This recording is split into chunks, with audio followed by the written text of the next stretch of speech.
your mother? Oh my gosh, I'm gonna faint. What if I faint? I didn't formally invite you, but She has disinvited me since, but she's re-invited me again afterwards, so it's been great. It's worked out okay at the end. I'm here. I made it. I'm really excited about the fact that not only do I get to meet the president and the first lady, but the fact that I get to bring my dad, who has just been my hero and my mentor. So it's a great opportunity for us. I'm going to order a steak, and I'm going to ask for, well, do they have fries on the menu? You're taking your jacket off, you're being casual? I am. That's how I roll.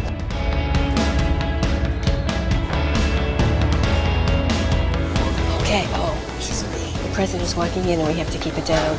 My guest is my husband, Mitch, and there was no decision. This is the way it is with us. We do things together.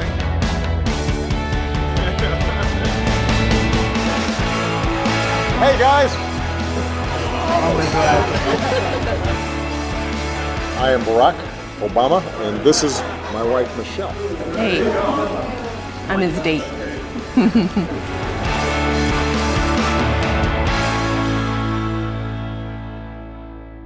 Have you guys taken a look at this menu yet?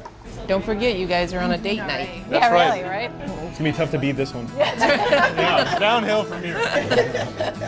Our first date, I took her to the Art Museum and the Art Institute, and so I was trying to impress her, show her that I was, a real culturally sensitive guy. Yeah. And it worked. It worked. Yeah, so I'm just giving tips to the young men out there. I'll share that with my boys. Yeah, absolutely. Yeah. Well, what would you say is one of the best things about being the First Lady? It's the power of the big bright light that you have to shine it on things that are important and really being able to make a difference. You feel so privileged to be in a position where you can just make a lot of difference and help a lot of people, and also being able to listen to folks and hear their stories and tie those things together. My best speeches came from having a conversation with somebody and they tell me a story about their lives. We all do share the same fundamental vision. We do. People want an opportunity to have a decent life. They want to raise their kids, maybe send them to college. They want to be able to retire. They're basic things. And I don't think across party or socioeconomic or religion or race, it is truly the same thing. So we have to fight for that. If I can share a quick story, Yeah. you're talking about things that you have done that have affected us. Our son had brain surgery last year, and that would have been a pre-existing condition. And maybe they would have covered him, but they would not have covered that care. Through your health care legislation, that was something that made a difference. I mean, it gave us peace of mind. That's pretty good. Yeah, it was great. Thank you. You just Yeah. made my day. So he's doing pretty good now? He's doing great, yeah, thank you. He's doing great. All Yeah. better. That's Yeah. wonderful. Yeah. Going through something where your kid isn't feeling good is We can just all look at just like don't start choking up, because I'll start tearing up right now. People ask me, what was the hardest time in my life. They ask, well, what about during the debt ceiling debate and this and that and the other? And I'm like, no, Sasha got meningitis when she was 3 months old. And I still remember going to the hospital together, and they had to give her a spinal tap. Your world narrows to this very small point. There's one thing you care about, you don't care about anything else. Everything pales. You don't care about anything else. Then you think about all the other families who don't have that peace of mind or security when something goes wrong. That's the first thing you think about. That's the fight.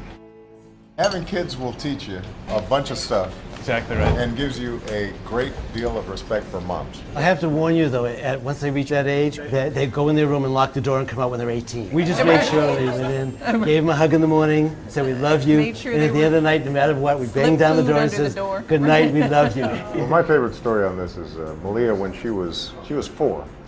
She was, had a little dance thing. Well, Michelle was gone that weekend, so I'm taking her to ballet and I get her in her little leotard and her little stuff. I did her hair and put in a little bun. We get to the dance studio, one of the mothers there. Right away she comes up to Malia. She thinks she's out of earshot of me, and she says, sweetie, do you want me to redo your hair? And Malia, she's 4, she says, yes, please. This is a disaster. She didn't want to hurt Daddy's feelings. Thank you all.